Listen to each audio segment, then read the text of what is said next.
Hello friends, आज अपन theory of structure का एक टॉपिक डिस्कस करेंगे जिसमें कोई भी एग्ज़ाम हो सिविल इंजीनियरिंग से रिलेटेड, उसमें एक या दो क्वेश्चन आपको 100% मिलेंगे। अगर नंबर ऑफ़ क्वेश्चंस ज़्यादा हैं तो आपको 3 से 4 क्वेश्चन भी देखने को मिल जाएंगे, लेकिन कंफर्म उससे क्वेश्चन आता ही आता है। वो टॉपिक है स्टैटिक एंड काइनेमेटिक इंडिटरमिनेंसी। तो देखते हैं, इस टॉपिक को डिस्कस करते हैं।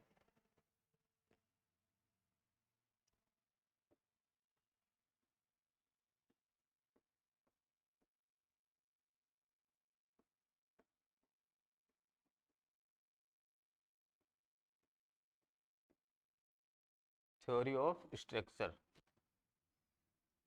थ्योरी ऑफ स्ट्रक्चर में टॉपिक का अपना नाम है स्टैटिक एंड काइनेमेटिक इंडिटरमिनेंसी।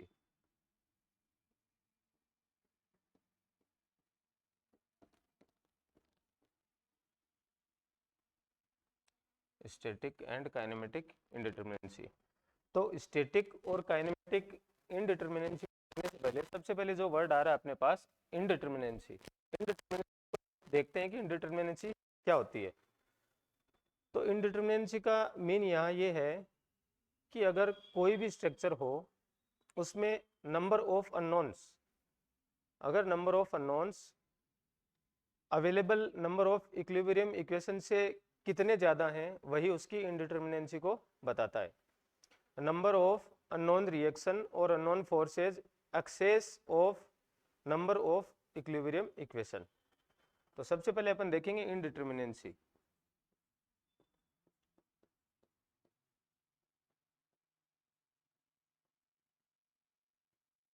इंडिटरमिनेंसी क्या होती है? Number of unknown reactions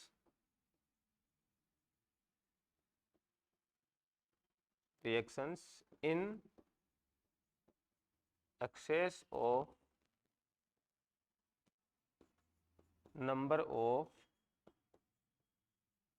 equilibrium equations।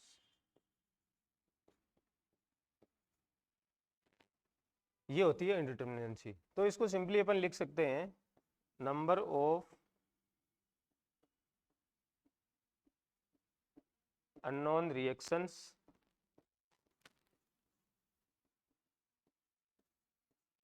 Minus number of equilibrium equations. Number of unknown reactions minus number of equilibrium equations. तो ये अपन को बताएगा कि इंडिटरमिनेंसी बीम की कितनी है। तो इंडिटरमिनेंसी का मतलब क्या होता है कि आपके पास कितने अननोन एक्स्ट्रा हैं जो आप फाइंड नहीं कर सकते। इक्विलिब्रियम इक्वेशंस जितनी अवेलेबल होती हैं उतने ही अननोन अपन फाइंड कर सकते हैं। जैसे सिंपली अपन अलजेब्रा के अंदर जो पढ़ते हैं, एक्स और वाई अगर दो अननोन है तो उसके लिए अपन को दो इक्वेशन की रिक्वायरमेंट पड़ती है। अगर 3 अननोन है तो 3 इक्वेशंस की रिक्वायरमेंट पड़ती है। उसी हिसाब से यहाँ पर है कि नंबर ऑफ इक्विलिब्रियम इक्वेशंस अपने पास कितनी अवेलेबल है, उससे ही अपन फाइंड कर पाएंगे नंबर ऑफ अननोन रिएक्शंस। तो ये कितनी एक्सेस में है वही इसकी इंडिटरमिनेंसी हो जाएगी। अगर एग्जाम्पल के लिए नंबर ऑफ अननोन फोर्सेस 4 हैं और इक्विलिब्रियम इक्वेशंस 3 हैं तो इसकी इंडिटरमिनेंसी कितनी हो जाएगी? 1। मतलब 1 डिग्री इंडिटरमिनेंट है। ठीक है, इसके आगे नेक्स्ट देखते हैं।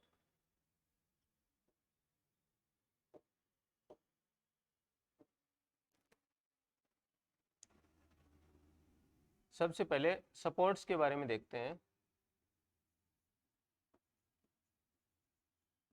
Support reactions. स्टैटिक और काइनेमेटिक इंडिटरमिनेंसी पढ़ने से पहले किस टाइप के सपोर्ट्स होते हैं और कौन कौन सी रिएक्शन उनसे आती हैं, कितनी रिएक्शंस आती हैं, कितने अननोन किसी सपोर्ट्स पे अवेलेबल होते हैं, वो अपन एक बार थोड़ा डिस्कस करते हैं।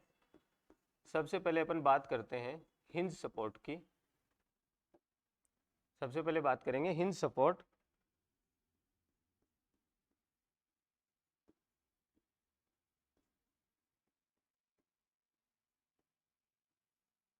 हिंज सपोर्ट कैसा होता है?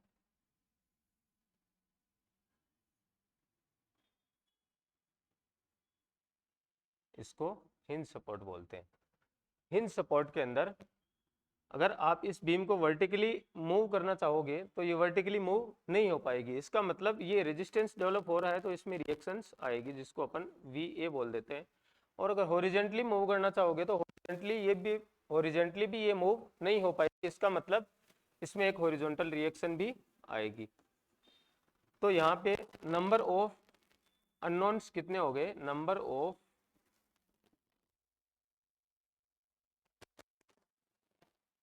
Reaction equal to 2। ऐसे ही सेकेंड टाइप का जो सपोर्ट है वो है रोलर सपोर्ट।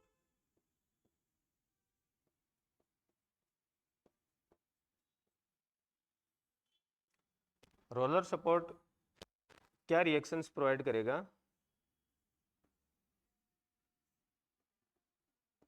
ये रोलर सपोर्ट होता है। आप इसको वर्टिकली अगर मूव करना चाहोगे तो वर्टिकली ये मूव नहीं हो पाएगा, वर्टिकली ये रिएक्शंस प्रोवाइड करेगा। अगर रेजिस्टेंस है तो रिएक्शंस भी आएंगी, तो ये वर्टिकली रिएक्शंस भी आ जाएगी। लेकिन आप हॉरिजॉन्टल मूव करोगे तो आप देख पा रहे हो यहाँ पे रोलर प्रोवाइड किए गए हैं, तो ये हॉरिजॉन्टल मूव कर सकता है। इसका मतलब हॉरिजॉन्टली इसमें कोई रिएक्शन नहीं। तो यहाँ पर जो नंबर ऑफ अननोन्स रिएक्शंस हैं वो कितनी हो जाएंगी? 1। थर्ड टाइप का जो सपोर्ट है वो हो गया फिक्स्ड सपोर्ट। जनरली ये 3 टाइप के सपोर्ट्स ही यूज आते हैं स्ट्रक्चर में। उसके अलावा सपोर्ट्स और भी टाइप के होते हैं, लेकिन जनरली ये 3 यूज लेते हैं। फिक्स सपोर्ट कुछ ऐसे होता है, ये फिक्स सपोर्ट है। आप इसको हॉरिजॉन्टली वर्टिकली कहीं भी मूव करना चाहोगे ये मूव नहीं होएगा। इसका मतलब इसमें एक वर्टिकल रिएक्शन आएगी VA, एक हॉरिजॉन्टल रिएक्शन आएगी HA। और इसमें आप देख पा रहे हो ये हिंज जॉइंट है, यहाँ पर भी ये हिंज कनेक्शन होता है। इसकी वजह से आप जैसे ये बीम है अपनी, ये सपोर्ट है, तो इसको ऐसे अगर मूव करोगे, आप रोटेट करोगे तो ये इजीली मूव हो जाएगा। मतलब यहाँ पर कोई रेजिस्टेंस प्रोवाइड नहीं कर रहा है। अगर रेजिस्टेंस प्रोवाइड नहीं कर रहा है इसका मतलब वहाँ पे रिएक्शन भी कभी नहीं आएंगी। तो जब आप रोटेट करते हो तो ये इजीली रोटेट हो रहे हैं, इसका मतलब यहाँ पे मोमेंट क्या है? 0। लेकिन ये जो फिक्स सपोर्ट है इसका कनेक्शन कुछ इस टाइप से है। अगर आप इसको एकदम फिक्स कर दोगे, फिक्स करने के बाद इसको मूव करना चाहोगे तो ये मूव नहीं हो पा रहा है, ये रेजिस्टेंस प्रोवाइड कर रहा है। इसका मतलब यहाँ पर कुछ रिएक्शंस आएंगी, और वो रिएक्शंस अगर आप रोटेट करते हो तो मोमेंट रिएक्शंस आती है, और यहाँ पर एक मोमेंट भी आएगा अपने पास, जिसको अपन MA बोल देंगे। तो यहाँ पर जो नंबर ऑफ रिएक्शंस हैं वो कितनी होगी? नंबर ऑफ अननोन्स रिएक्शंस हैं वो कितनी होगी? 3। जनरली ये 3 टाइप के सपोर्ट्स अपन डिस्कस करते हैं। नेक्स्ट अब बात करते हैं डिटर्मिनेंसी की। तो सबसे पहले अपन डिस्कस करेंगे स्टैटिक इनडिटर्मिनेंसी।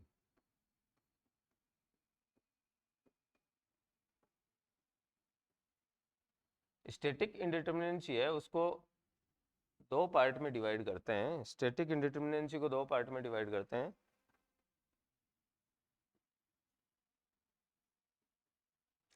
एक होती है एक्सटर्नल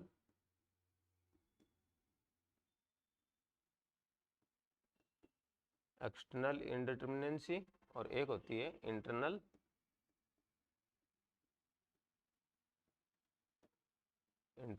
इनडिटर्मिनेंसी। ठीक है, एक्सटर्नल और इंटरनल का क्या मतलब है? एक्सटर्नल जो इनडिटर्मिनेंसी है वो जो एक्सटर्नल सपोर्ट होते हैं, मतलब बीम के अंदर जो एक्सटर्नल फोर्सेज होते हैं उसके साथ डील करता है। जैसे सपोर्ट्स रिएक्शन जो भी हैं वो एक्सटर्नल होती हैं।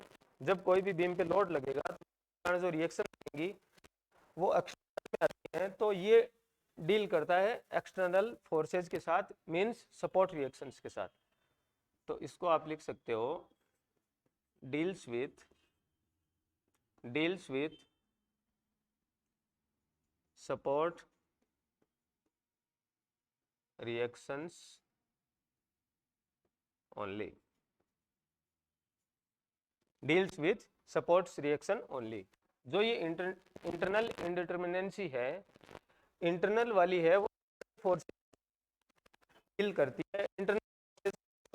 जैसे ये कोई बीम है, के ऊपर आपने फोर्स लगाया या लोड लगाया, लोड लगाने के बाद जो भी सपोर्ट्स हैं उस पर सपोर्ट्स रिएक्शन आएगी, वो रिएक्शंस है वो एक्सटर्नल में आती है, लेकिन उस रिएक्शंस और उस लोड के कारण उस बीम के अंदर shear force, binding moment, axial force, ये इंटरनल फोर्सेस में आते हैं।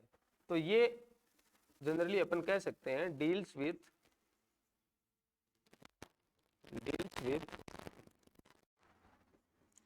Internal forces only. तो इसका सिंपली इंडिटरमिनेंसी का अपन ने क्या देखा था, इसकी डेफिनेशन क्या हो जाएगी, number of unknown reactions minus number of unknown reactions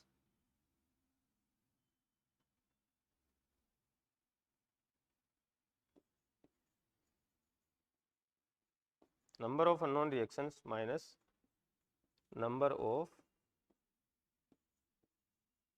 equilibrium equations, ये इसका फॉर्मूला बन गया। नेक्स्ट जो इंटरनल इंडिटरमिनेंसी है उसका अपन क्या बोल देंगे, number of internal forces minus number of equilibrium equations, ये इसका हो जाएगा। इंटरनल जो फोर्सेस हैं, इंटरनल फोर्सेस हैं like shear force, bending moment, axial force, ये इंटरनल फोर्सेस के अंदर आते हैं। तो अब देखते हैं कि स्टैटिक इंडिटरमिनेंसी को कैसे निकालेंगे। तो सबसे पहले अपन देखते हैं एक्सटर्नल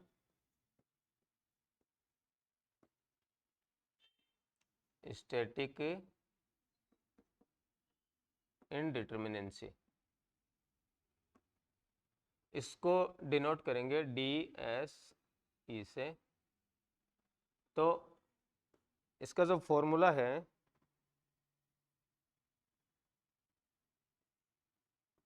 DSE, इसका जो फॉर्मूला हो जाएगा वो हो जाएगा number of unknown reactions minus number of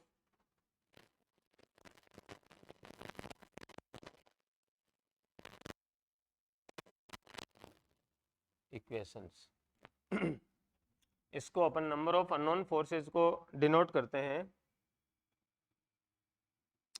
number of unknown forces को R से डिनोट कर देते हैं और नंबर ऑफ इक्विलिब्रियम इक्वेशंस को S से डिनोट कर देंगे। तो DSE का जो फॉर्मूला बन गया वो ये है R माइनस S। अब एक एक स्ट्रक्चर के लिए देखते हैं, बीम के लिए, ट्रस के लिए, फ्रेम के लिए, जो भी स्ट्रक्चर्स अपने काम आती हैं। तो जैसे बीम के लिए देखते हैं, एग्जाम्पल फर्स्ट है वो लेते हैं बीम का। बीम का जैसे एग्जाम्पल लेते हैं, ये फिक्स सपोर्ट है, ये हिंज सपोर्ट है, ये रोलर सपोर्ट है,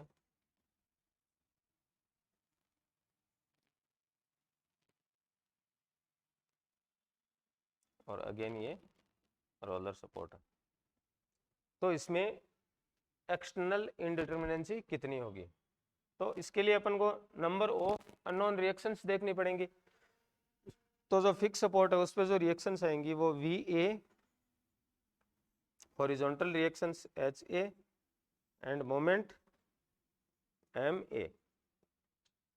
ये हिंज सपोर्ट है, हिंज सपोर्ट्स पे दो रिएक्शंस आती हैं,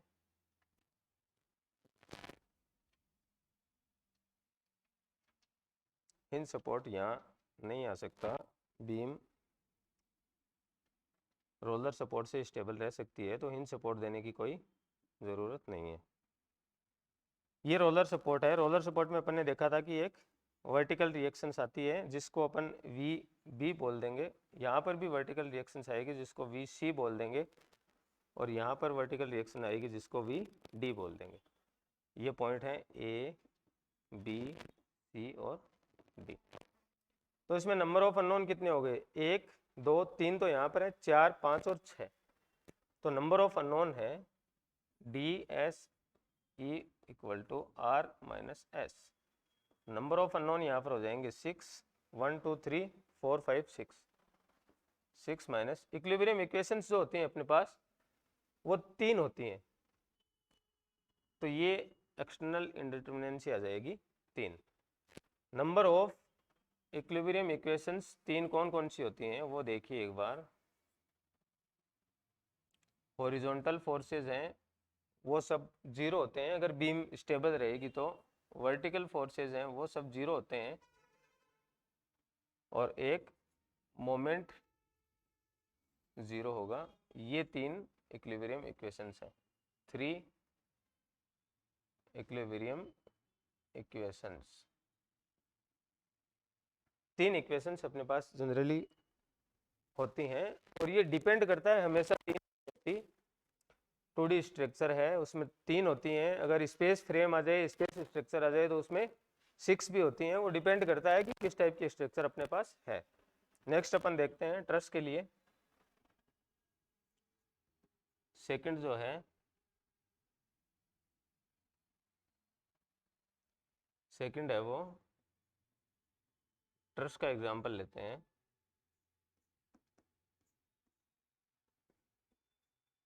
ट्रस का एक एग्जांपल देखते हैं।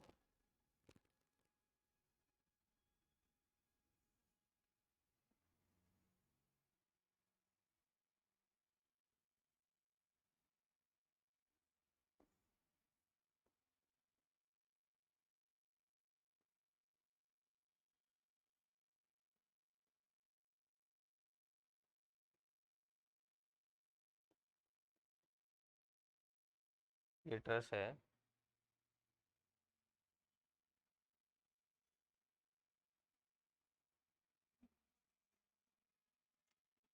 तो इस ट्रस में आपको एक्सटर्नल इंडिटरमिनेंसी बतानी है। तो एक्सटर्नल इंडिटरमिनेंसी बताने के लिए सबसे पहले अपने पास क्या होने चाहिए? नंबर ऑफ नोन्स कितने हैं। तो नंबर ऑफ अननोन इसमें देखते हैं। तो यहाँ पर एक वर्टिकल रिएक्शंस आएगी वी ए, एक हॉरिजॉन्टल रिएक्शन आएगी एच ए, यहाँ पर भी एक वर्टिकल रिएक्शन आएगी वी बी, और यहाँ पर एक वर्टिकल रिएक्शन आएगी वी सी। तो नंबर ऑफ अननोन कितने हो गए? 1 2 3 और 4। और नंबर ऑफ इक्विलिब्रियम इक्वेशंस अपने पास कितनी अवेलेबल हैं? 3 सॉरी। तो यहाँ से डी एस ई है वो आर माइनस एस। तो 4 अपने पास अननोन थे, 3 इक्विलिब्रियम इक्वेशंस हैं, तो एक्सटर्नल जो इंडिटरमिनेंसी है वो कितनी हो जाएगी? 1। ठीक है, ट्रस का ऐसे देखते हैं। अब नेक्स्ट देखेंगे अपन फ्रेम के लिए, ये देख लेते हैं।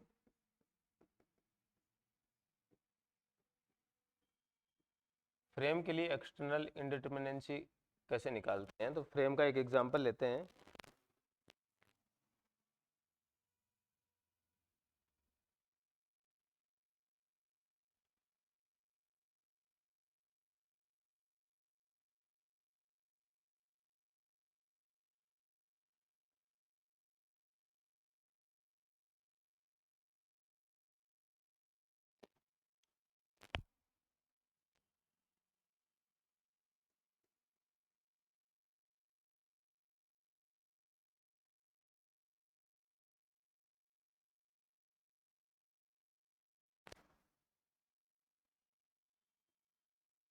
ये हिंज सपोर्ट है, ये रोलर सपोर्ट है। एक ये नए टाइप का सपोर्ट और है जिसको अपन आगे देखेंगे, इसको बोलते हैं गाइडेड रोलर। इसको बोलते हैं गाइडेड रोलर सपोर्ट। ये 90 डिग्री। तो ये स्ट्रक्चर अपने पास गिवन है। इस स्ट्रक्चर में एक्सटर्नल इंडिटरमिनेंसी कितनी है वो अपन को बतानी है। तो एक्सटर्नल इंडिटर्मिनेंसी का अपने पास फॉर्मूला है DSE equal to number of unknowns minus number of equilibrium equations. तो नंबर ऑफ अननोन यहाँ पे कितने आएंगे, एक वर्टिकल रिएक्शन आएगी, एक हॉरिजॉन्टल रिएक्शन आएगी और एक मोमेंट आएगा। यहाँ पर एक वर्टिकल रिएक्शंस आएगी, एक हॉरिजॉन्टल रिएक्शंस आएगी। यहाँ पर रोलर सपोर्ट है, यहाँ पर ओनली वर्टिकल रिएक्शंस आएगी। और यहाँ पर ये गाइडेड रोलर है तो यहाँ पे वर्टिकली ये मूव नहीं कर पाएगा, लेकिन हॉरिजॉन्टली आप देख रहे हो ये जब रोलर सपोर्ट लगे हुए हैं तो ये रोलर इसको हॉरिजॉन्टली आसानी से मूव करने देते हैं। तो अगर मूव करेगा तो इसका मतलब यहाँ पर कोई भी रेजिस्टेंस नहीं आ रहा है, रेजिस्टेंस नहीं है तो रिएक्शंस भी कभी नहीं हो सकती। लेकिन यहाँ पर आप एक चीज़ देखिए, मोमेंट आपको ज़रूर मिलेगा गाइडेड रोलर में। ये MD है, VD reactions, VC, VB, HB, ये रिएक्शन VA, HA और ये मोमेंट आ गया आपका MA। तो आपके पास अननोन्स कितने हैं, 1 2 3 4 5 6 7 और 8। तो नंबर ऑफ अननोन्स कितने हैं आपके पास 8 माइनस इक्विलिब्रियम इक्वेशंस आपके पास कितनी है 3। तो ये एक्सटर्नल इंडिटर्मिनेंसी इसकी कितनी आ जाएगी 5। तो अपन ने बीम की, ट्रस की और फ्रेम की, तीनों टाइप के स्ट्रक्चर्स की एक्सटर्नल इंडिटर्मिनेंसी देखी है। इस टाइप से निकालते हैं। ये फॉर्मूला है, एकदम सिंपल है, सब में minus S number of unknown in excess of number of equilibrium equations, that is external static indeterminacy. ये सिंपल है। इसके बाद अपन नेक्स्ट देखते हैं।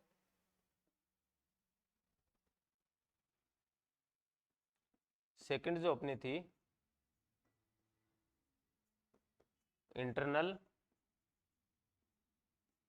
Static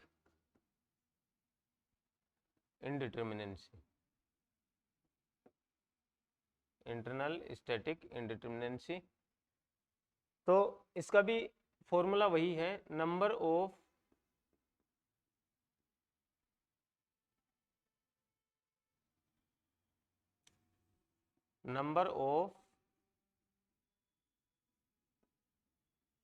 internal forces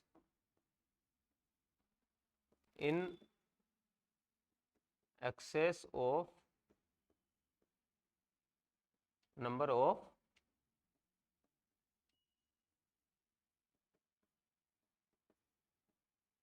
equilibrium equations.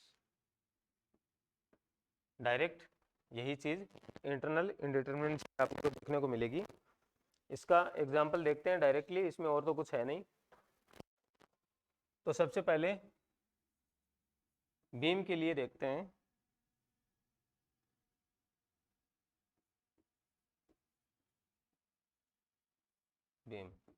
Beam में आप देखोगे बीम के अंदर कोई भी इंटरनल इंडिटर्मिनेंसी नहीं होती है।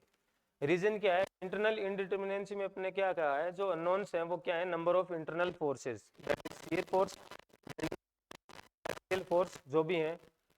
तो बीम के अगर अपन सपोर्ट रिएक्शंस हैं जो अननोन है अपने पास, एक्सटर्नल इंडिटर्मिनेंसी में जो आते हैं, अगर वो अपन फाइंड कर लेते हैं तो उसके बाद इंटरनल फोर्सेस ऑटोमेटिकली उनकी हेल्प से कैलकुलेट कर सकते हैं, उसमें कोई प्रॉब्लम नहीं आएगी। तो ये जो बीम होती है इसके अंदर कोई भी इंटरनल इंडिटर्मिनेंसी नहीं होती है। There is no internal इंडिटर्मिनेंसी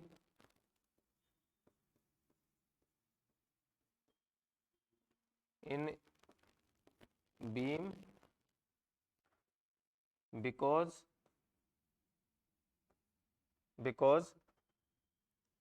if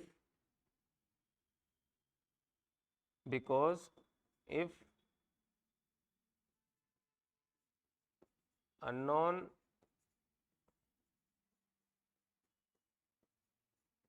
support reactions are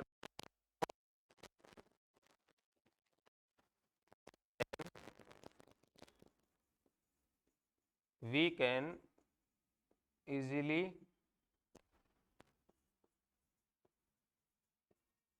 calculate internal forces. ये क्या कह रहा है, अगर जो सपोर्ट रिएक्शंस हैं वो फाइंड हो जाती हैं एक बार, तो जब सपोर्ट रिएक्शंस मिल जाएंगे उसके बाद आप चेक करना बीम के अंदर shear force, bending moment diagram, SFD BMD जो बनाते हैं वो सपोर्ट रिएक्शंस, मोमेंट हुआ, वर्टिकल रिएक्शंस हुई, हॉरिजॉन्टल रिएक्शंस हुई, उन तीनों को फाइंड करने के बाद आप इजीली बना देते हो। इसका मतलब कोई भी इंटरनल फोर्सेज अननोन नहीं रहता है, तो इसलिए इसके अंदर जो इंटरनल इनडिटर्मिनेंसी है DSI वो क्या होती है, 0। ध्यान रखना है, ये ऑब्जेक्टिव में पूछ लेते हैं, इंटरनल इनडिटर्मिनेंसी 0 होती है।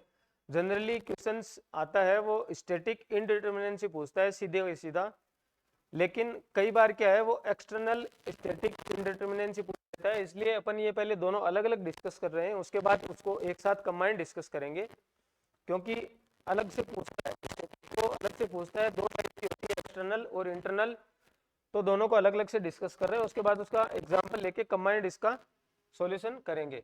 तो नेक्स्ट जो है अपने पास बीम के बाद देखेंगे ट्रस के अंदर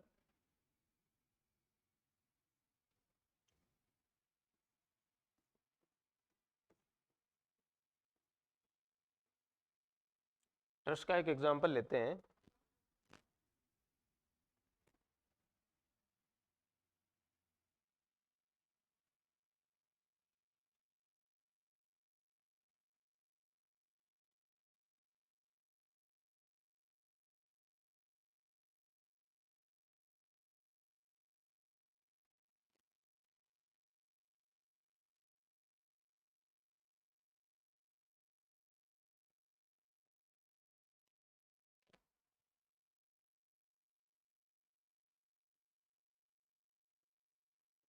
ये आपके पास एग्जांपल है ट्रस का। तो ट्रस के अंदर जो इंटरनल इनडिटर्मिनेंसी है वो कैसे निकालते हैं, इंटरनल का मतलब यहाँ पर क्या है, तो ये मेंबर्स हैं इसके, इस मेंबर के अंदर फोर्सेज, मेंबर के अंदर जो फोर्सेज आते हैं वो फोर्स ही इसमें इंटरनल इनडिटर्मिनेंसी होती हैं जो अननोन्स होते हैं। जैसे सपोर्ट रिएक्शंस है, तो सपोर्ट रिएक्शंस यहाँ पर इसके लिए VA आएगी, इसकी HA आएगी, यहाँ पर एक रिएक्शंस आएगी क्योंकि रोलर सपोर्ट है VB, यहाँ पर VC। तो इंटरनल इनडिटर्मिनेंसी DSI ट्रस के लिए क्या होती है, इसमें मेंबर की बात करेंगे तो number of member in excess of 2J-3। ये 2J-3 क्या है, J का मतलब यहाँ पर नंबर ऑफ जॉइंट है, तो इसका सिंपली जो फॉर्मूला हो जाएगा M माइनस 2J-3, मतलब नंबर ऑफ मेंबर 2J-3 से कितने एक्सेस हैं, where M equal to number of member J equal to number of joints. अब इससे ट्रस की स्टेबिलिटी के बारे में भी अपन फाइंड कर सकते हैं, M माइनस 2J-3 जो फॉर्मूला है इससे ट्रस की स्टेबिलिटी के बारे में फाइंड कर सकते हैं। जैसे if M is greater than 2J, if M is greater than 2J-3, अगर मेंबर 2J-3 से ज़्यादा है, इसका मतलब ये जो ट्रस है वो किस टाइप की होगी, रिडंडेंट,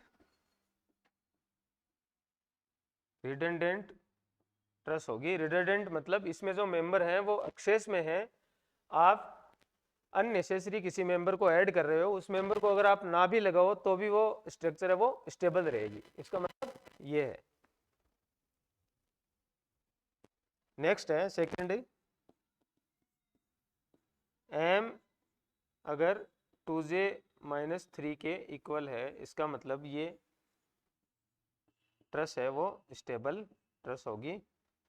और थर्ड अपना आता है if m is less than 2j minus 3। अगर मेंबर 2j माइनस 3 से कम है, इसका मतलब उसमें मेंबर की डिफिशियंसी है, तो वो ट्रस होगी, वो अनस्टेबल ट्रस होगी। इससे अपन ये 3 चीज फाइंड कर सकते हैं। इससे भी क्वेश्चन पूछा जाता है एग्जाम में डायरेक्टली, इसका ध्यान रखें। अब अपने पास जो एग्जाम्पल था, इस एग्जाम्पल को अपन देखते हैं। एग्जाम्पल में नंबर ऑफ मेंबर कितने हैं? 1 2 3 4 5 6 7 8 9 10 11। ये जो ये मेंबर है ये सिंगल मेंबर होगा, ये दोनों को डबल मेंबर नहीं गिनना है। ये एक सिंगल मेंबर है, ये एक सिंगल मेंबर है। उसके बाद जॉइंट देखते हैं, 1 2 3 4 5 6 नंबर ऑफ जॉइंट है। Then internal indeterminacy equal to m minus 2j minus 3। Number of member 11 है, नंबर ऑफ जॉइंट 6, 11 माइनस ये 12 हो गया, ये 3 है। 2 डिग्री इंटरनल इंडिटर्मिनेंसी इसमें देखने को मिलेगी। इंटरनल इंडिटर्मिनेंसी है वो 2 डिग्री अपन को मिलेगी इसमें। अब जो नेक्स्ट है वो फ्रेम के लिए देखते हैं। तो फ्रेम का जो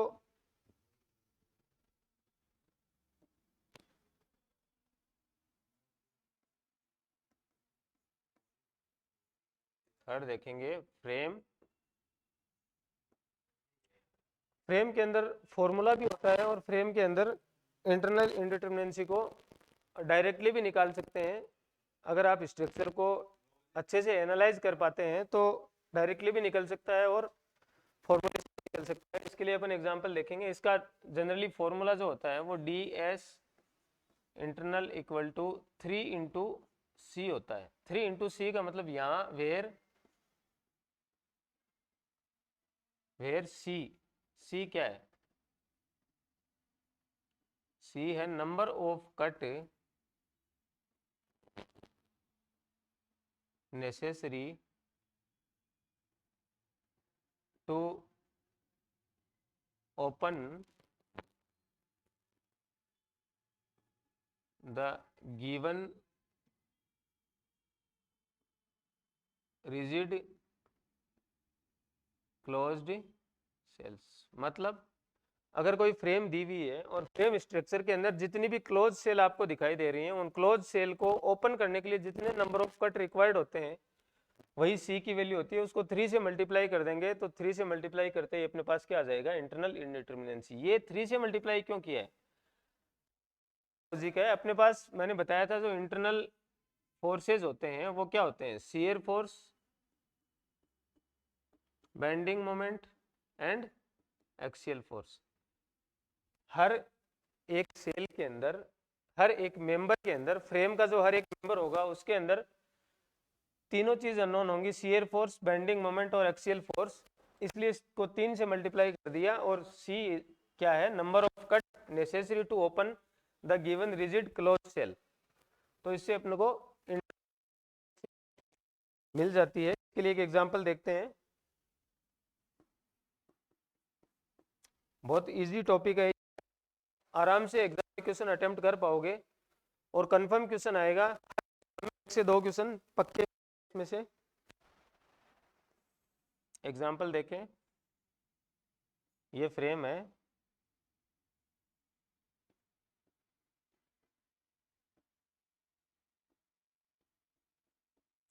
ये फ्रेम गिवन है।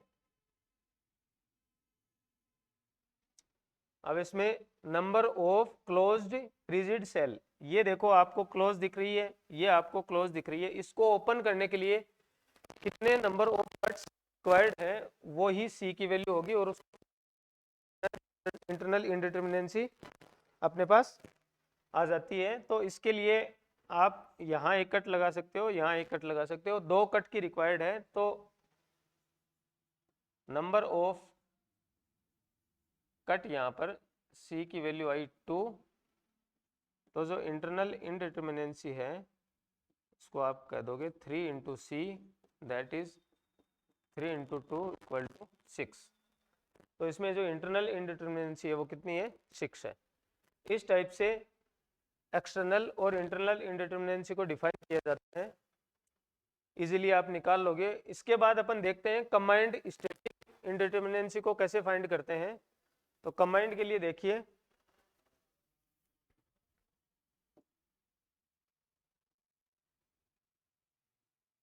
अब बात करते हैं स्टैटिक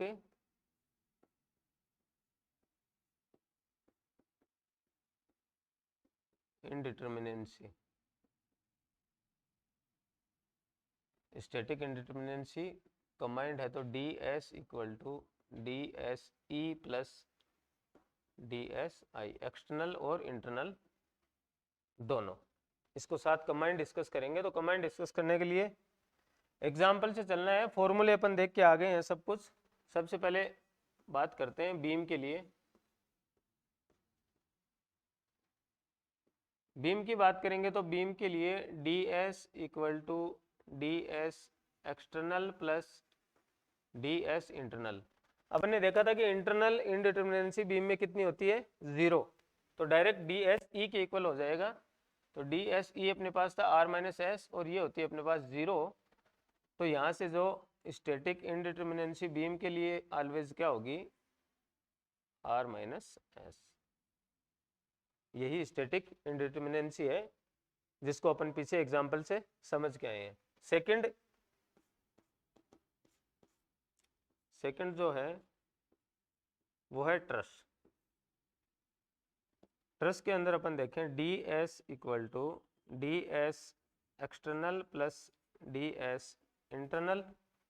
तो एक्सटर्नल अपन ने देखी थी R minus S plus internal जो थी वो थी एम माइनस 2j माइनस 3। इन दोनों को ऐड कर देंगे। ऐड करने यहाँ जो s की वैल्यू है, यहाँ जो s की वैल्यू है s है वो इक्विलिब्रियम इक्वेशंस है, वो क्या लेंगे अपन 3।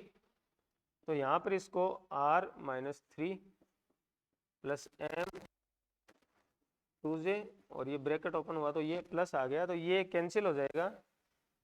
तो फाइनल जो फॉर्मूला अपने पास आया वो क्या आया, m plus R minus 2j। ये डायरेक्ट फॉर्मूला है। अगर आपको एग्जाम में डायरेक्ट स्टैटिक इनडिटर्मिनेंसी पूछ रहा है, इंटरनल और एक्सटर्नल का कहीं भी जिक्र नहीं किया गया है, तो इसके लिए आप m plus R minus 2j truss के लिए डायरेक्ट यही फॉर्मूला यूज करेंगे। पहले जो पढ़ा था वो इंटरनल एक्सटर्नल अलग ही, कई बार वो भी पूछता है और कई बार डायरेक्ट कंबाइंड पूछता है। तो कंबाइंड के लिए फॉर्मूला लगा देना m प्लस आर माइनस। आपको अगर ये फॉर्मूला याद नहीं है तो आप अलग अलग निकाल सकते हो। एक्सटर्नल निकालना आर माइनस ऐड कर देना। मैथमेटिक्स है ये, सिंपल, इसमें कुछ नहीं है। एग्जाम्पल देखते हैं।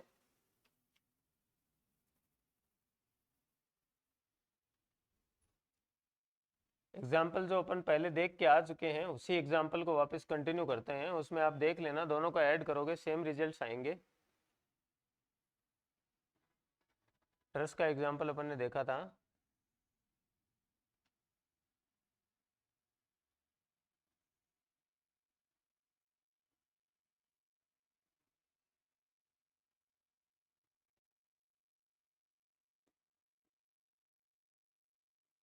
ये रोलर सपोर्ट है,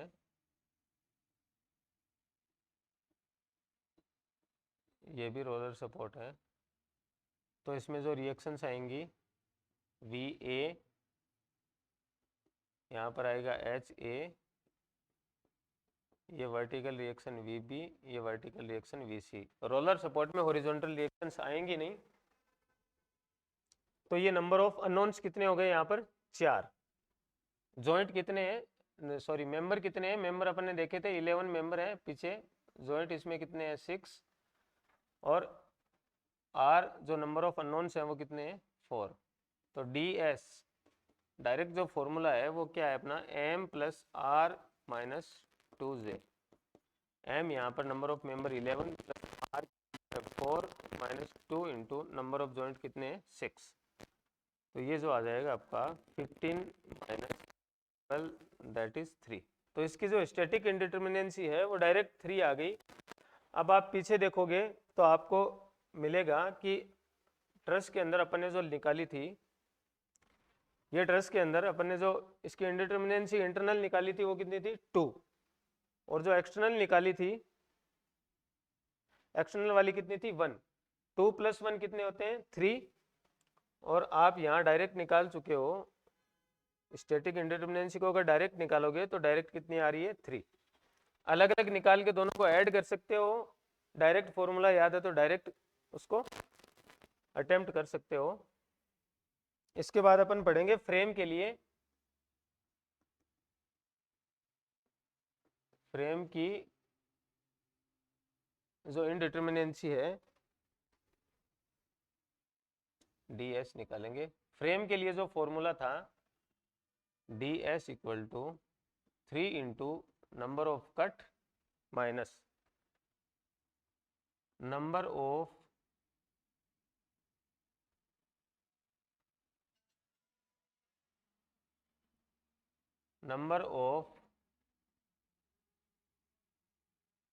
unnecessary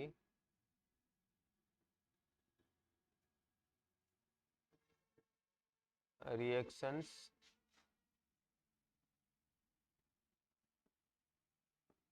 given to make stable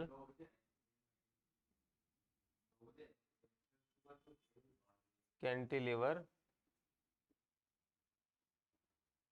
structure। 3 into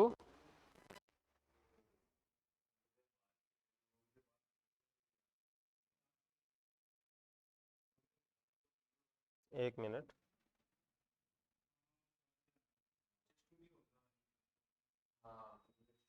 ये नेगेटिव नहीं है। 3 into number of cut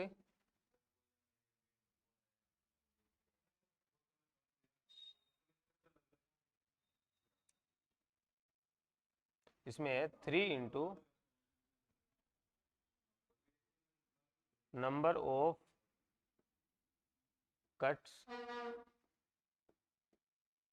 required to make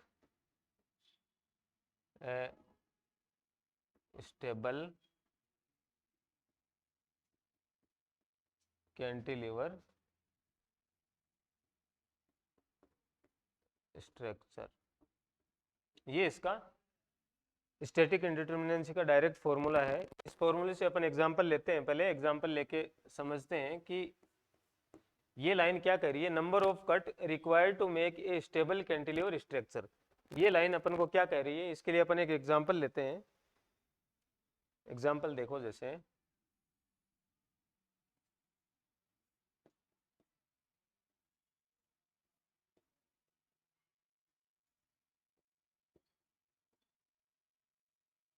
ये आपके पास फ्रेम है, तो इसमें नंबर ऑफ कट रिक्वायर्ड, कितने कट लगेंगे to make a stable cantilever structure.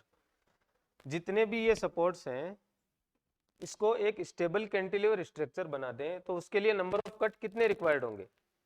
तो यहाँ पर इसको कैंटिलीवर बनाने के लिए ये इससे अटैच है, ये इससे अटैच है, तो इसको कैंटिलीवर बनाने के लिए यहाँ पर कट लगाएंगे, यहाँ पर कट लगाएंगे।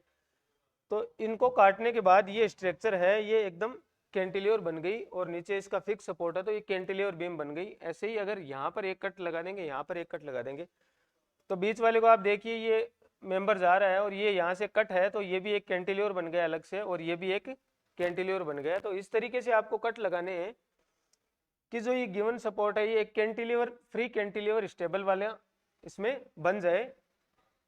इस हिसाब से कट लगाने। तो यहाँ नंबर ऑफ कट कितने हैं, तो यहाँ ds equal to 3 into number of cut कितने हैं 1 2 3 4 कट है। इसका मतलब ये 12 डिग्री स्टैटिक इंडिटर्मिनेंट ये फ्रेम है अपने पास जो गिवन है। ये तो आपको यहाँ पर जो सपोर्ट मिले थे वो फिक्स सपोर्ट मिल गए। जरूरी नहीं है जो फ्रेम गिवन हो उसमें सपोर्ट अलग टाइप के भी हो सकते हैं। तो जब अलग टाइप के हों तो इस फॉर्मूले में क्या चेंजेस आएगा, वो चेंजेस देखिए। अपन नेक्स्ट एग्जांपल लेते हैं, नेक्स्ट पेज ही करते हैं, नेक्स्ट एग्जांपल लेते हैं फ्रेम का।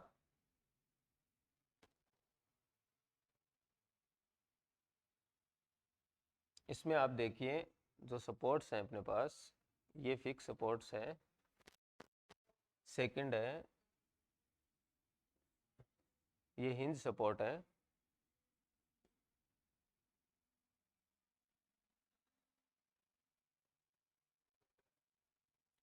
थर्ड वाला जो सपोर्ट है ये रोलर सपोर्ट है, और जो फोर्थ है वो गाइडेड रोलर सपोर्ट है। अब यहाँ पर एक ही फिक्स सपोर्ट है, बाकी सब सपोर्ट अलग अलग हैं, लेकिन अपने फॉर्मूले में क्या था, to make a stable cantilever. तो जब यहाँ से इसको कट लगा देंगे तो ये कैंटिलीवर बनेगा नहीं, तो इसके लिए फॉर्मूले में क्या चेंजेस आएंगे वो चेंजेस देखिए। इसको कंप्लीट करो पहले, ये क्वेश्चंस ये है total.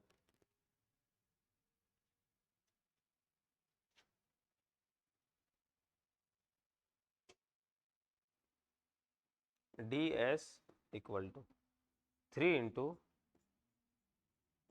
Number of cut required to make a stable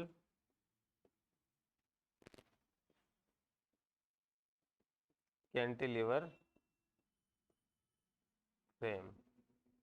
ये अपने पास फॉर्मूला था, लेकिन यहाँ पर जो सपोर्ट है वो रोलर सपोर्ट है, यहाँ पर सॉरी हिंज सपोर्ट है, यहाँ पर रोलर सपोर्ट है, और यहाँ पर गाइडेड रोलर है। तो इसको फिक्स में कन्वर्ट करना पड़ेगा। फिक्स में कन्वर्ट करेंगे तभी अपने पास फ्री कैंटिलीवर स्टेबल है वो बनेगी। तो इसके लिए अपन क्या करेंगे, पहले नंबर ऑफ कट लगाएंगे 1 2 3 4 5 एंड 6 नंबर ऑफ कट लगाने के बाद ये जो स्ट्रक्चर है ये फ्रीली कैंटिलीवर बन गई। ये स्ट्रक्चर है ये तब बनेगी जब यहाँ सपोर्ट क्या होगा, फिक्स सपोर्ट होगा। यहाँ पर भी सपोर्ट फिक्स नहीं है, इसको भी फिक्स करना पड़ेगा, तो ये रिजिडिटी यहाँ प्रोवाइड करनी पड़ेगी। ये फिक्स सपोर्ट है, इसको फिक्स सपोर्ट कन्वर्ट करना पड़ेगा, रिजिडिटी प्रोवाइड करनी पड़ेगी। तो इसके लिए जो एक्सेस रिएक्शंस रिक्वायर्ड हैं वो इसमें से नेगेटिव करनी पड़ेंगी, माइनस करनी पड़ेंगी, minus number of unnecessary reactions provide to make cantilever. Cantilever बनाने के लिए जो number of unnecessary reactions provide करनी पड़ेंगी उसको इसमें से क्या कर देंगे, माइनस, क्योंकि जो अपन प्रोवाइड कर रहे हैं वो एक्चुअल में फ्रेम में है नहीं, बस प्रोवाइड इसमें की जा रही हैं अपनी सहूलियत के लिए। जो ये फॉर्मूला है ये इजीली फिट बैठ जाए, क्योंकि ये जो फॉर्मूला बनाया गया है 3 into number of cut required to make stable cantilever, ये सिर्फ फिक्स सपोर्ट के लिए। लेकिन अगर सपोर्ट चेंजेस आ जाते हैं तो सपोर्ट चेंज होने के बाद क्या कर सकते हैं, तो इसको अपनी तरफ से रिएक्शन ऐड करके इसको फिक्स बना देंगे और वो इसमें से माइनस कर देंगे वापस। ठीक है, तो यहाँ पर नंबर ऑफ कट कितने हैं, 3 इंटू नंबर ऑफ कट है 6 minus number of unnecessary reactions provide to make cantilever. कितनी रिएक्शंस प्रोवाइड करनी पड़ेंगी, तो आप देखिए यहाँ पर हॉरिजॉन्टल और वर्टिकल रिएक्शंस पहले से हैं इस हिंज सपोर्ट को, और फिक्स बनाने के लिए यहाँ पर -1 एक रिएक्शन प्रोवाइड करने के बाद ये फिक्स सपोर्ट बन जाएगा। यहाँ पर इसमें 2 रिएक्शंस प्रोवाइड करने के बाद ये फिक्स सपोर्ट बनेगा, क्योंकि रोलर सपोर्ट है इसमें सिर्फ सिंगल रिएक्शन आ रही है, इसको 2 रिएक्शन और चाहिए फिक्स बनाने के लिए। इसमें एक मोमेंट आता है, एक वर्टिकल आती है, तो इसमें केवल एक रिएक्शन चाहिए। तो नंबर ऑफ रिएक्शंस यहाँ पे अननोन अननेसेसरी कितनी प्रोवाइड कर दी अपन ने, 2 1 3 और 4, तो ये माइनस हो जाएगा 4। तो ये इस तरीके से निकलता है 18 - 4 = 14। तो ये स्टैटिक इनडिटर्मिनेंसी इस फ्रेम की है वो 14 आ जाएगी। ठीक है, बस ये इससे एक्सटेंड लेवल वाला कोई भी आ नहीं सकता क्वेश्चन, क्योंकि ये जो फिक्स सपोर्ट है ये यहाँ पर फिक्स नहीं इनको फिक्स बनाया गया है, तो कितनी ये माइनस साइन मैंने डायरेक्टली एनालाइज करने के लिए लगाया है। आप ये इतना जो मैं लिख रहा हूँ ये लिखने की जरूरत नहीं है। एग्जाम में क्या करना है, डायरेक्ट 1 2 3 4 5 6 कट लगा दिए। 3 इंटू 6 कितने होते हैं, 18। रिएक्शंस कितनी प्रोवाइड कराने, -1 -2 -1 18 -4 14। डायरेक्ट आंसर आ जाएगा। ये लिखना ये केवल समझाने के लिए है, बाकी 10 सेकंड में ये क्वेश्चन बन जाता है इजीली। ठीक है, तो ये स्टैटिक इंडिटरमिनेंसी थी। इसका एक एग्जांपल और देख लेते हैं।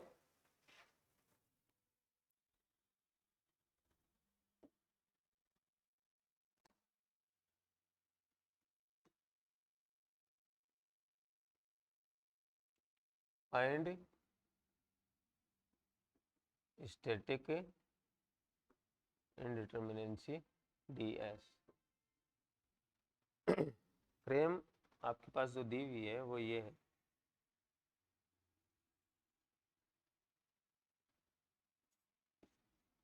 ये फिक्स सपोर्ट दिया हुआ है, ये हिंज सपोर्ट दिया हुआ है,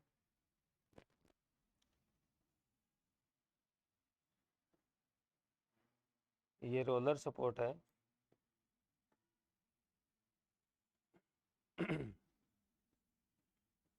और ये जो गिवन है ये गाइडेड रोलर है। ये फ्रेम है, same to same back side वाला एग्जांपल है जो प्रीवियस अपन ने देखा था, लेकिन इसमें चेंजेस क्या है, इसमें यहाँ पर हिंज है, नेक्स्ट यहाँ पर हिंज दिया हुआ है, और एक ये हिंज सपोर्ट यहाँ पर प्रोवाइड किया हुआ है। ठीक है, ये आपके पास नया एग्जाम्पल है। तो इसके लिए आपका फॉर्मूला क्या है, ds equal to 3 into number of cut minus number of unnecessary reaction, sorry, number of unnecessary reactions provide to make stable cantilever. Stable cantilever के लिए कितनी रिएक्शंस प्रोवाइड करें, तो इसके पास कट कितने लगेंगे, 1 2 3 4 5 एंड 6। तो जो कट लगे हैं वो कितने लगे हैं, 3 इंटू 6 माइनस, अब रिएक्शंस कितनी प्रोवाइड करनी पड़ेंगी, यहाँ पर -1 एक, यहाँ पर 2 रिएक्शंस हैं, यहाँ पर एक है। लेकिन आप ये देखिए, जब ये कट अपन ने लगाए, कट लगाने के बाद आप क्या देख रहे हो, ये हिंज सपोर्ट है, ये फिक्स्ड है। जब ये हिंज सपोर्ट है, यहाँ कट लगाते ही ये नीचे आ जाएगा तुरंत, क्योंकि हिंज जो सपोर्ट होता है उसका मूवमेंट ऐसा होता है। ये देखिए आप, ये जो स्ट्रक्चर है यहाँ से कट लगने के बाद ये है ना, तो ये कट लगते ही ये ऐसे नीचे आ जाएगा तुरंत। जैसे ही कट लगाएंगे तुरंत ये फ्रेम है ये ऐसे नीचे की तरफ मूव कर जाएगा, क्योंकि हिंज सपोर्ट है। जो पुल्ली होती है अपनी रस्सी जिसमें होती है, वो साइड भी उस टाइप का ये सपोर्ट होता है। तो ये जब मूव कर जाएगा, अपने पास स्टेबल कैंटिलीवर बननी चाहिए, तो इसके लिए इसके पास एक्स्ट्रा रिएक्शंस और प्रोवाइड करानी पड़ेंगी, और एक्स्ट्रा रिएक्शंस प्रोवाइड करानी पड़ेंगी। यहाँ पर ये हिंज है, इसमें एक और दो मेंबर है, ये दोनों मेंबर एक साथ नीचे की तरफ मूव करेंगे, तो यहाँ पर -2, मतलब यहाँ पर 2 रिएक्शंस और एक्स्ट्रा प्रोवाइड करनी पड़ेंगी, तब जाके ये एकदम स्टेबल कैंटिलीवर बनेगा। यहाँ पर देखो सेम टू सेम केस, यहाँ हिंज दे रखा है, इसको अपन ने फिक्स बना दिया एक रिएक्शन प्रोवाइड करके। इसके बाद देखो 1 2 3, ये 3 मेंबर है, कट करते ही तुरंत, कट करते ही तुरंत ये ऐसे नीचे आ जाएंगे। तो यहाँ पर 3 रिएक्शंस अपन को प्रोवाइड करनी पड़ेंगी इसको फिक्स करने के लिए, स्टेबल कैंटिलीवर बनाने के लिए। ये ठीक है, यहाँ देखिए इसमें ये एक मेंबर है, जैसे ही इसका कट लगाएंगे ये तुरंत ऐसे नीचे की तरफ मूव कर जाएगा, तो यहाँ पर भी एक रिएक्शंस प्रोवाइड करनी पड़ेगी। तो अब नंबर ऑफ अननेसेसरी रिएक्शंस कितनी है वो आप इसमें से डिडक्ट कर दीजिए। 1 2 3 4 2 6 3 9 और 1 10। तो यहाँ पर 18 - 10 = 8। ये जो स्टैटिक इंडिटरमिनेंसी है वो 8 आ जाएगी यहाँ पर।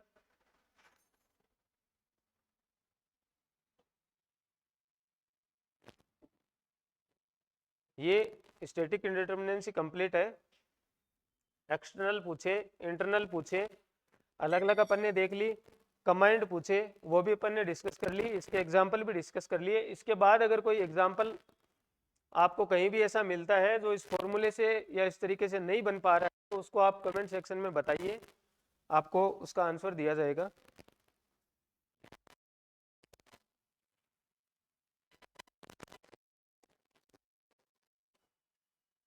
एक एग्जाम्पल स्टैटिक इंडिटरमिनेंसी का और देखते हैं।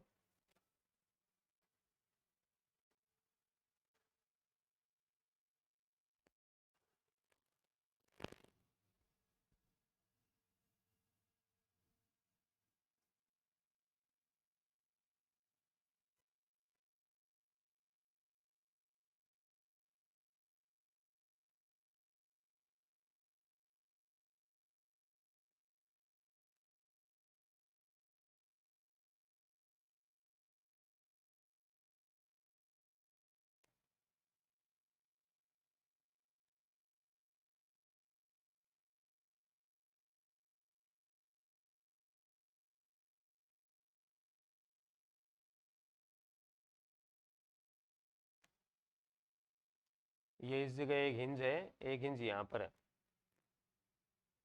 दो हिंज सपोर्ट प्रोवाइड कराए हुए हैं, ठीक है। ये हिंज सपोर्ट है, ये फिक्स है। अब इसमें अपना फॉर्मूला क्या है, 3 into number of cut minus जो रिएक्शंस अपन को चाहिए, जिसको आर मैं बोल देता हूँ, आर यू अननेसेसरी रिएक्शंस जो भी प्रोवाइड करनी है एक बार बोल देते हैं। तो इसमें जो कैंटिलीवर बनाना है अपन को, तो कैंटिलीवर देखे, इसको कैंटिलीवर बनाने के लिए एक कट यहाँ लगाएंगे, एक यहाँ, एक यहाँ, ये लेकिन यहाँ एक सपोर्ट और है पीछे से, तो इसमें कट आप कहाँ लगाओगे, आप यहाँ कट लगाओगे तो ये दोनों कंबाइंड हो जाएंगे, आप यहाँ कट लगा सकते हो,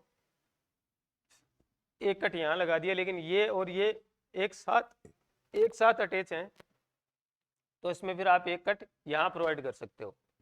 ये फ्रीली अलग से कैंटिलीवर बन गया, और ये देखिए आप, ये पूरा कट कर दिया, ये एक कैंटिलीवर बन गया। ऐसे इस साइड में कट लगाने पड़ेंगे, और इसको बनाने के लिए ये, तो नंबर ऑफ कट कितने हो गए, 1 2 3 4 5 6 7 8 9 10। तो यहाँ जो नंबर ऑफ कट हैं वो 10 हो गए। अब आप देखिए इसमें जो अननेसेसरी रिएक्शंस फिक्स करने के लिए प्रोवाइड करनी पड़ रही है, यहाँ पर जो रिएक्शंस प्रोवाइड करेंगे वो एक प्रोवाइड करनी है, क्योंकि हॉरिजॉन्टल और वर्टिकली ये मूव कर नहीं सकता, एक मोमेंट नहीं आ रहा है यहाँ पर, तो इसको फिक्स करने के लिए 1 रिएक्शन की रिक्वायर्ड है। ये देखिए यहाँ पर हिंज सपोर्ट है, यहाँ पर हिंज है, ये एक मेंबर, ये दो मेंबर, ये तीन मेंबर, जब ये मेंबर ऐसे फिक्स है और इसके साथ 1 2 और 3 ये अटैच हैं, तो ये ऐसे तुरंत मूव कर जाएंगे। तो यहाँ पर 3 रिएक्शंस प्रोवाइड करेंगे, यहाँ इसके साथ ये 1 और 2 मेंबर हैं, ये दोनों अटैच हैं, ये कट करते ही तुरंत मूव कर सकते हैं, तो यहाँ पर -2 रिएक्शंस प्रोवाइड करनी पड़ेगी। तो नंबर ऑफ रिएक्शंस कितनी होगी, 5 और एक 6, 1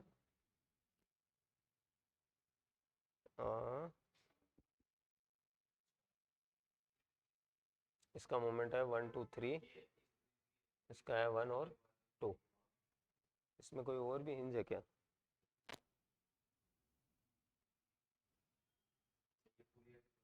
ठीक है, एक हिंज ये रहा। ये जो हिंज सपोर्ट है इसमें मेंबर कितने हैं, 1 2 और 3। जब इसको कट करेंगे ये तुरंत मूव कर सकता है, इसको कट करेंगे ये तुरंत मूव कर सकता है, और ये खुद है ये भी मूव कर सकता है। ये जो हिंज दिया हुआ है इसके लिए आपको एक्स्ट्रा कितनी रिएक्शंस प्रोवाइड करनी पड़ेंगी, 3 रिएक्शंस। तो ये टोटल कितनी हो जाएंगे, 3 और 3 6 8 और एक 9 रिएक्शंस अपने पास 3 सैंपल।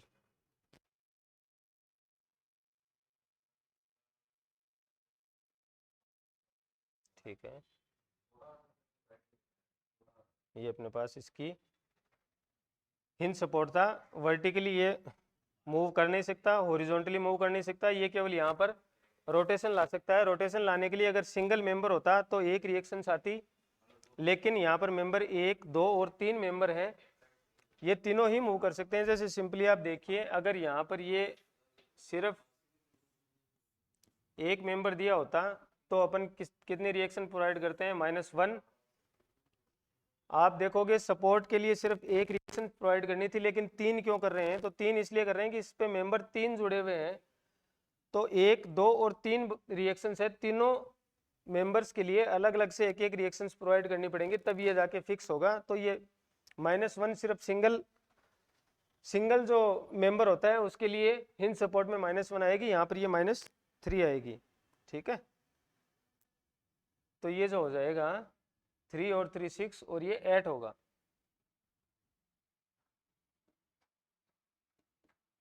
तो 30 - 8 ये हो जाएगा 22 डिग्री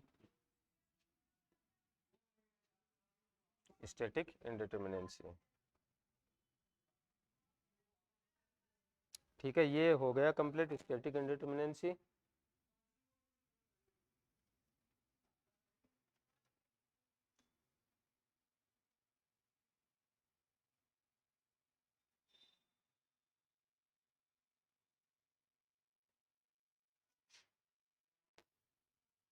इसके बाद क्वेश्चंस आते हैं कि कोई भी स्ट्रक्चर दी हुई होती है, उस स्ट्रक्चर में पूछते हैं कि नंबर ऑफ इक्विलिब्रियम इक्वेशंस कितनी है। तो उसके लिए अपन एक टेबल बना लेते हैं। टेबल में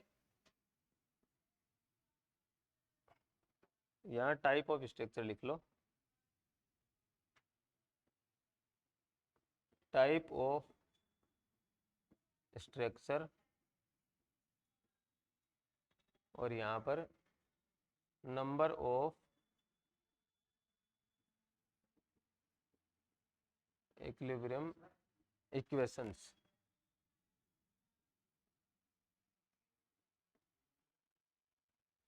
क्या हुआ,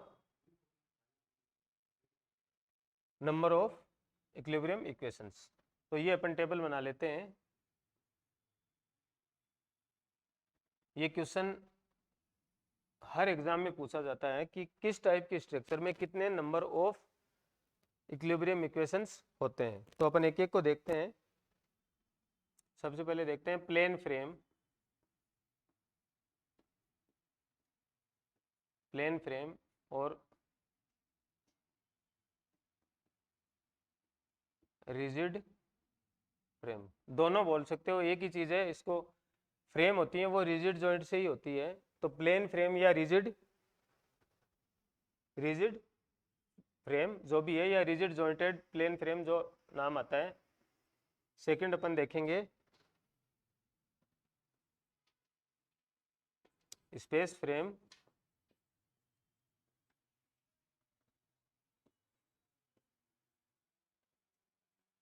और rigid jointed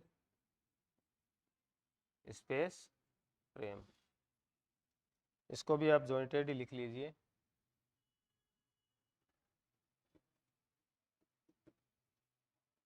rigid jointed plane frame. तो एग्जाम में क्वेश्चन आता है कि प्लेन फ्रेम है, उसके अंदर नंबर ऑफ इक्विलिब्रियम इक्वेशंस कितनी होती हैं, या फिर बोल देगा रिजिड जॉइंटेड प्लेन फ्रेम। ऐसे स्पेस फ्रेम है या रिजिड जॉइंटेड स्पेस फ्रेम। ठीक है, दो ये हो गए। थर्ड अपने पास ट्रस के लिए पूछता है, 2D ट्रस होती है वो, उसके लिए पूछता है। तो 2D ट्रस है,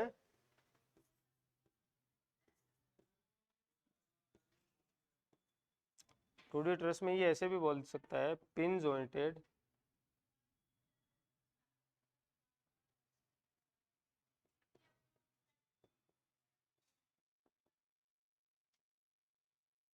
पिन जॉइंटेड। अगर प्लेन फ्रेम पिन जॉइंटेड है, इसका मतलब वो एज ए 2D ट्रस ही होगी। फिर नेक्स्ट आएगा 3D ट्रस, और इसको बोल सकता है पिन जॉइंटेड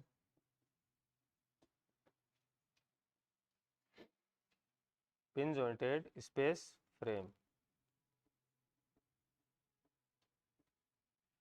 ये 4 टाइप के पूछे जाते हैं। इसके अलावा जो है प्लेन फ्रेम या रिजिड जॉइंट प्लेन फ्रेम बोल सकते हैं, स्पेस फ्रेम या रिजिड जॉइंट स्पेस फ्रेम बोल सकते हैं।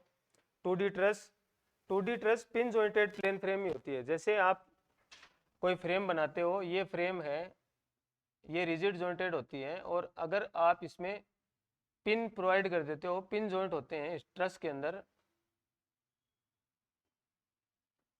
तो फिर ये फ्रेम नहीं रहती। तो पिन जॉइंटेड प्लेन फ्रेम जहां भी आपको वर्ड दिखाई दे, इसका मतलब वो 2D ट्रस है।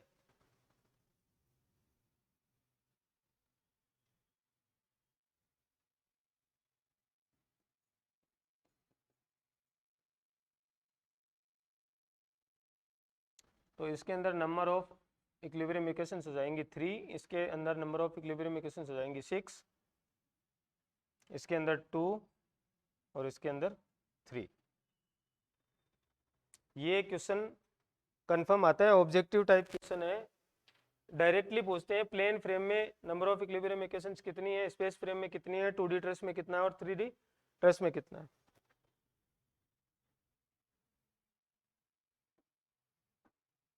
ठीक है, बाकी नेक्स्ट वीडियो में कंप्लीट करते हैं। Thank you.